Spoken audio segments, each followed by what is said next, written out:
Hello Virgo, Sun, Moon, Rising, and Venus signs. Kamusta kayo? Sana po'y nasa mabuti kayong kalagayan. Welcome back po sa Star Tarot. At kung bago kayo dito, welcome din po kayo. Please subscribe, like, share my videos, and leave me a comment kung nakaresonate po kayo. Thank you.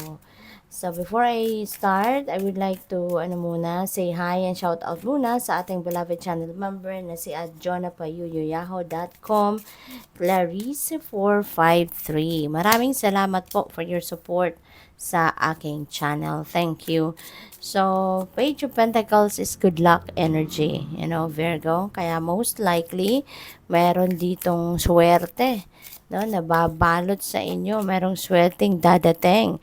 At yan ay related, no, sa pwedeng sa trabaho, sa career ninyo, sa negosyo ninyo, this is linked sa inyong money, career, and finances.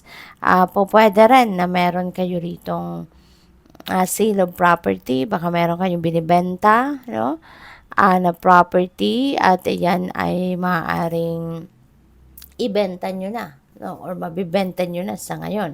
Maaring you are receiving, maaring you are receiving that money na pwedeng magpuput up kayo ng panibagong negosyo, Yan ang napipick up ko dito.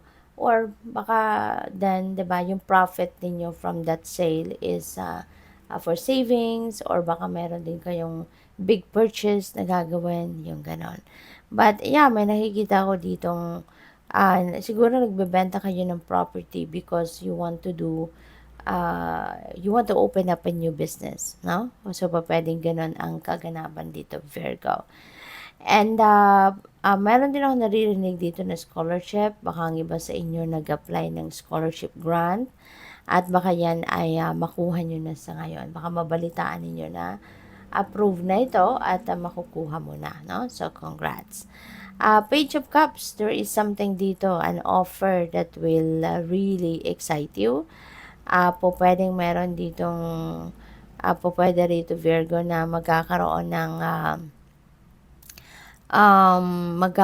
dito ng exciting na kaganapan sa buhay mo. Pwedeng yan ay invitation for party, baka merong invitation ng pagtitipon, baka merong since ngayon, si Christmas season na, 'di ba? So party time na. So baka meron na ritong Virgo, baka meron na ritong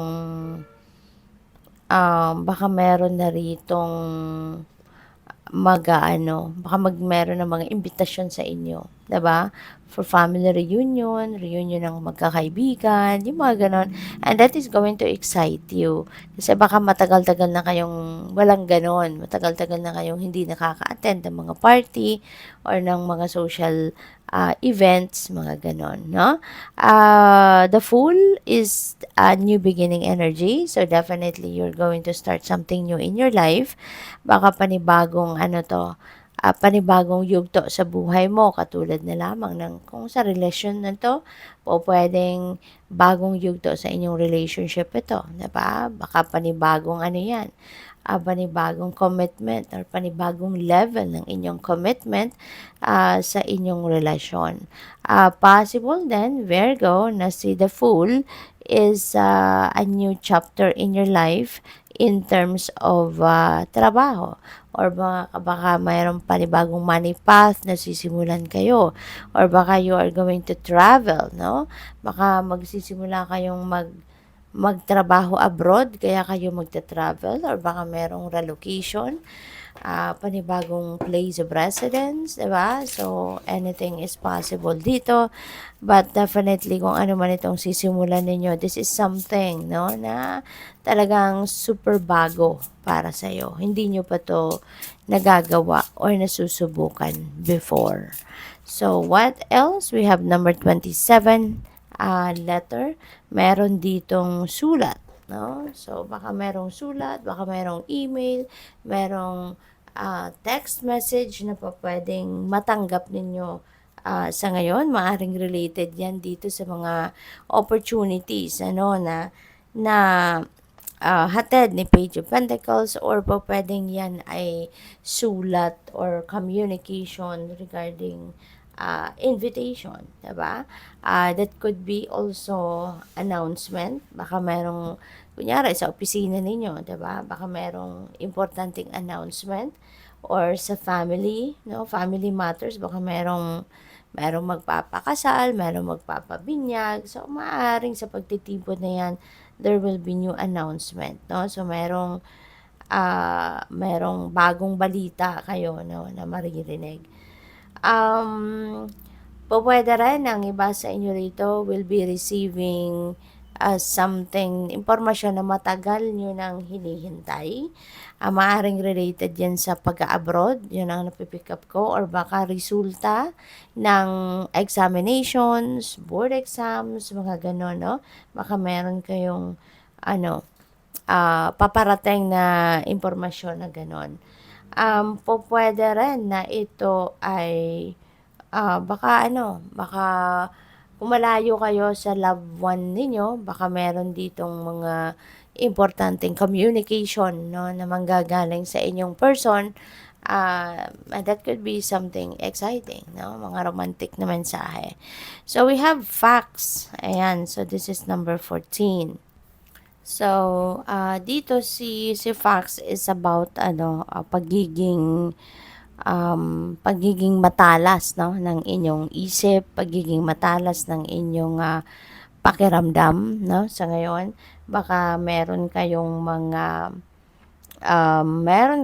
siguro kung meron mang problema in whatever area of life, na kinakaharap ang iba sa inyo, siguro mas kayo ngayon, magagalingan ninyo talaga ang pag-iisip, pagdidiskarte on how you're going to get around that problem or that situation, no? Maaaring you will think outside the box, no? You will be thinking outside the box dito, no? You will be creative sa paghanap, no, ng solusyon sa problemang ito. Possible din na magsisikap, no? Meron ditong pagsisikap na makuha mo kung ano yung gusto mo, pero baka may tendency dito na maging selfish, no? Kayo dahil sa dahil sa pagkakagusto ninyo na makuha ninyo, ma-achieve ninyo kung ano man yung gusto ninyong ma-achieve dito, baka ma-tempt kayo, 'di ba, na talagang kunin ninyo kung ano ang para sa iyo, na hindi kayo mag-share, no? Parang ganon. So, parang may in a way, baka magkaroon ng pagiging selfish, no, rito. So, what else? We have number 5, 3. Wow. So, maybe you're going to, receive a proposal, no? Para sa iba sa inyo na wala pang asawa, no? Baka ngayon, at may jowa kayo, baka ma-receive nyo na ngayon yung proposal ng person ninyo to start a family. Not necessarily na proposal to get married po, but pwedeng may ganun din. Pero siguro ang iba, baka mayroong pag-uusap dito na tara na, magsama na tayo. 'Di ba? Mag-start na tayo na mag-anak, no? Mag-start na tayo bumuo ng sarili nating pamilya, yung ganon. And this is also a beautiful energy, lalo-lalo na pagdating sa kapirahang aspeto, kasi this signifies as well na may pera, no? Meron kayong perang iniipon, at maaring meron na kayong stable income, 'di ba? Nai-experience na din siguro ninyo yung financial stability, financial abundance and prosperity, at saka masipag kayo, no? Masipag kayo, kaya tuloy-tuloy yung financial growth ninyo, no? Kaya siguro din, no, na kayo, sakto na mag-asawa na, 'di ba? Kung pera lang ang pag-uusapan, siguro stable na kayo sa inyong kaperahang aspeto. Kaya good luck po. Thank you for watching Love and Light. Namaste.